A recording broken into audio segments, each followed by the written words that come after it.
Welcome to the Solemn YuGiOh channel where we discuss everything collecting and investing in Yu-Gi-Oh! Today we have the PWCC auction archive. So we're essentially checking out which cards were paid for and for how much in the last PWCC auction block. So these are some major Yu-Gi-Oh! Sales. We can actually see where the market is at for some of these cards. So first we have some modern and some OCG type stuff. What's interesting is we have a Starlight Rare Lightning Storm for 910 bucks. That's pretty crazy. I don't know if that will hold. A lot of these aren't, you know, the major hitters that we usually talk about on the channel. We have some Anniversary Pack Blue Eyes for 400 roundish for the 9s, 174 for the 7. We have a PSA 8 Ghost Rare Galaxy Eyes for 280, a PSA 9. We have some graded packs from 5Ds, which is very specific. Like, that's such an odd thing to get graded, but hey, if that's what you want to collect, you go right ahead. We have a PSA 5 Ghost Rare. See, these are the types of cards where I'm like, that's odd. A PSA 5 of this Red Dragon Archfiend for 125. Like, can't you get these raw in better condition than this? Is it really that you're paying for the slab? I don't know, it's a bit odd. Now, here is an interesting card. We have a Gold Series 1 Crush Card Virus PSA 5. Now, normally, why would you buy this, right? However, this is actually signed by Eric Stewart, who is the voice of Kaiba. So you have, like, some kind of Kaiba vibes going on here on this card, which is pretty cool. So that's $514. Now, once stuff opens up, you know, YCSS, I think a lot of collectors who got into the game in 2020 and so forth will start getting their stuff signed. And so it's very possible that we will see more cards like this come up on the market. Maybe they'll end up a little bit lower. Regardless, is a real cool thing to have. Some Light of Destruction pack, that's pretty cool. Some more 5Ds, a Strike of Neos, a Gladiator's Assault, Power of the Duelist. We have a Uriah Ultra Rare PSA 10 for $410. These special edition elemental energy things, I'm not sure what to think of them. We have a PSA 8 First Edition Ultimate Rare for $425 for Thunder Giant. Another PSA 8 for around the same price. Alright. Then we had an Ultimate Rare Flame Wingman First Edition PSA 8 for $960. Okay. We didn't have that many big hitters beyond that, in my opinion. This was a pretty weak block, and I've spoken about this before, how we're starting to see a lot of 5-4, 5-6, and so forth certs from very weak cards entering the fray, which I feel like were sent in earlier in 2020 when a lot of these prices started going up. And so I assume that's what we'll mostly see in that PSA backlog as this stuff returns. Pharaoh Servant First Edition Booster Box for $6,700. So that's now an almost $7,000 box, I guess. We have our more graded packs. Once again, I'm not too into them, but if you want to collect them, it's pretty cool. Bummer that this one is a very different slab from the rest. So as you can see, the difference actually in this cert number, this is the old one. They used to fold the packs, which is really weird, whereas here they don't fold the pack. So in these newer slabs, they're actually just, you know, regularly loose, and you have the full pack, whereas here it's folded. So not a huge fan of the folded ones. Like, if I'm going to collect a graded pack, I'm at least going to go for that new cert where there's actually room for the pack. Because remember, like, they're saying the pack is PSA 10, but then they fold it up. Like, weird stuff. Anyway, the Korean Tri-Horned, okay, a Korean Dark Magician. Again, so these weird things, like, these are the types of cards that are mostly in the backlog, in my opinion. Here we have a Secret Slifer PSA 9 for $750. Okay, an Unlim PSA 9 Dark Paladin for $217. We have a First Edition Red Eyes PSA 9 for $520 for starter deck Joey. And we have another one of that for $510. So these both ended very closely. I mean, it's the alternative, you know, but the sad thing is that it's always going to have to fight with the LOB one, which is just more rare and better. But regardless, it's a good budget option for a Red Eyes fan for sure. We have some Winged Dragon of Ras. We have a PSA 8 Ultra for $187. And then we have an Ultra Rare Winged Dragon of Ra PSA 10 for $735. That is a big drop for this card. Remember that this card at its peak was maybe 1.3-ish, sometimes 1.2. So that's quite a steep drop. Again, these types of cards have very, very, very high pops compared to other cards in that category. Usually they are pretty well preserved. There's a lot of 10s out there. So it's very normal that we have some volatility. But again, this is kind of a sign of the market at least weakening for this card.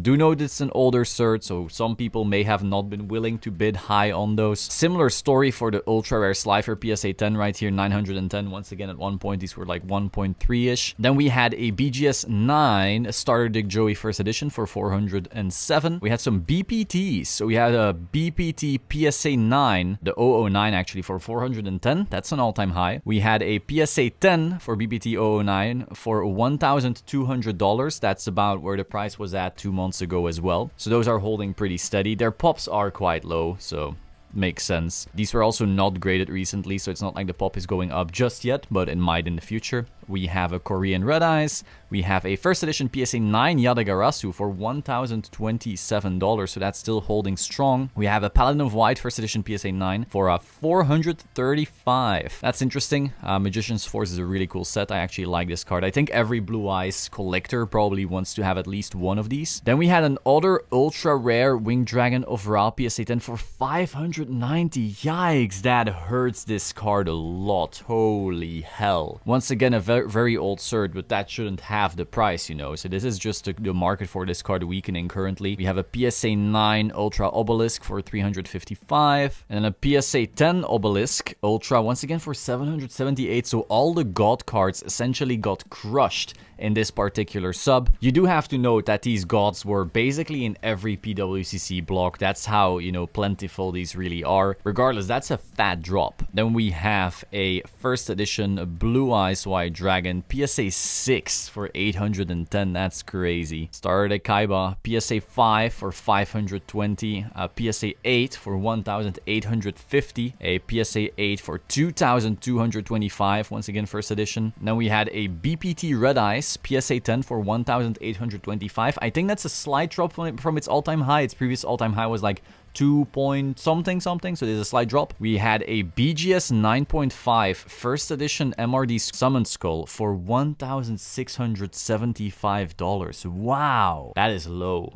That is like slightly higher than the PSA 9 sell for, like a few hundred higher, like 200 higher or so than the PSA 9. Wow, that is crazy. I don't know how weak or strong the card is. Maybe it was a weak 9.5, or maybe it's just BGS not doing too hot once again for PWCC. Then we had a first edition MRD booster box for $11,000, so that still is holding pretty strong. The all-time high for this box was 12K, so this is still like a what, 7% drop or something like that. But again, on those items, having such fluctuations is very normal. First edition Magic Jammer PSA 9 for $380, and a Horn of Heaven PSA 8 for $122, a pack for $400, Time Wizard PSA 10 first edition $3,651. So this one is still holding strong, the PSA 10 Time Wizard. Then we have a Thousand Dragon first edition BGS 9.5 for $1,326. Once again, huge drop from its PSA 10, so BGS not doing too hot in the PWCC blocks very consistently. We had a other Time Wizard, Metal Raiders first edition PSA 10 $3,550. Once again, this card keeps on performing. Very favorite card. We have a PSA 7 relinquished, alrighty. We had a PSA 8 Magic Ruler first edition Blue Eyes Toon for $610, and a PSA 10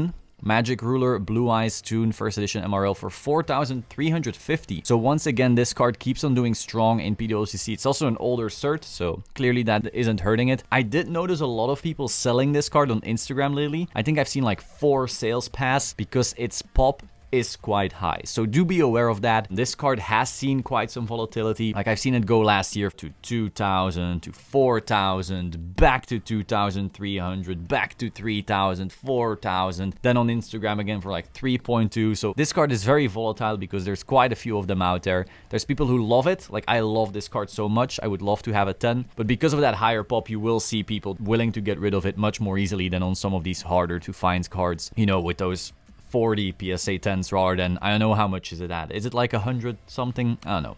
Pretty high pop at least. We have an Axe of Despair PSA 10, but it's unlim for 100. However, it's an original Magic Ruler, so okay.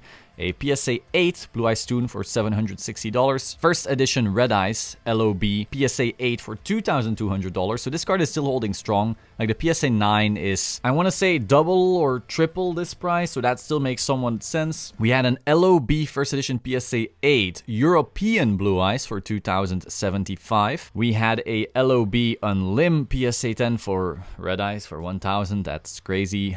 We have a Leg that's unlim. We have a LOB Blue Eyes that's unlim. We have another Unlim LOB Blue Eyes, another Unlim LOB Blue Eyes, another Unlim LOB Blue Eyes. Do you see what I'm saying here? Another Unlim LOB Blue Eyes, another Unlim LOB Blue Eyes. Yeah. It seems a lot of people have Unlim LOB Blue Eyes. Let's see, next page. Next up, another Unlim LOB Blue Eyes. Once again, I could surely check like if it was original Unlim or whatever, but I can't be bothered right now. $3,000 for a PSA 10. We have a Trial of Hell first edition. That's a common. For $300 for LOB first edition. That's crazy. And we have a first edition PSA 8 for $5,900 and another PSA 8 for $5,100. Then once again, we have some Unlim Exodia pieces. Seems like someone was selling almost the entire set, or was it the entire set? I don't know. Then we had a LOB first edition Dark Magician, PSA 8 for $2,125. Once again, I think the 9 is valued anywhere between 4.5, 5, 6, nah, 4.5 to 5 somewhere. So once again, this makes a lot of sense price-wise. These cards still seem to be holding currently. We have a BGS 9 DDS Dark Magician for $1,691. And then we have a Star Trek YuGiOh first edition PSA 9 for $1,825. Then we have some Pharaoh Servant packs with an Imperial Order first edition BGS 9 for only $200. Really? I forgot what it's like in a PSA 9 right now, but you know, it's a pretty strong iconic card, but you know, it's not a crazy anime card. You did have it being played by the Jinzo dude, right? Then we have a LOB first edition Blue Eyes booster box for Europe for $12K. Asian English box for $6,300. Another Asian English one for $6,100. Both first edition. Okay, BPT 003 PSA 9 for $665, so this is about $200 higher than the 009, something to be kept in mind. And then we have another BPT 03 PSA 9 also for $660. Once again, these are pretty hard to grade mint, but I don't know how strong these will hold because there are quite a lot of people who own BPT, but again, all their backs are continuously destroyed. I just don't know if that means the PSA 9 pop will still inflate once all of these backlogs clear out. Like I want to say, I always say different numbers because I really don't know. I might have 7 or 9 or 11 of BBT Blue Eyes at PSA currently. A mix of 003 and 009. So then we have a first edition Jinzo PSV PSA 9 for $1,825. So this card has just been overperforming amazingly consistently. Love this card, still don't own one. Very, very sad. Then we had a LOB Unlim BGS 9.5 Blue Eyes for 500 buckaroos. Asian English first edition Blue Eyes White Dragon SDK for 8.5 for 361. We have some OCG goodies. And that is basically the sub. Then we get into the March 27 one. So what's interesting here is that those DDSs weren't even paid for. That is wild. Like in my top 10 list even, I used the DDS 16K sale this year because I assumed, well, it's such a drop from its heights that it must be real, you know, it's just back to organic levels, but I guess not. Wow. So that must mean that the 16K ones were even shilled? That is a very bad look for DDS. I mean, again, it already sold for 12K, but that was a weaker 10. So regardless, that's going to be wild. We actually have a very big PWCC block very soon, including DDS, SDK, and LOB Blue Eyes. So that will give us a really solid look at where the market is at, because we will be able to see, well, what is retracing, what is not retracing, what is holding, what is going up. We'll finally have a solid barometer of, you know, the amount of attention on all of these Blue Eyes all at once, and we'll see everything. That's going to be pretty major. So I hope you found this interesting. Be sure to like, comment, subscribe, and I will see you soon. Ciao.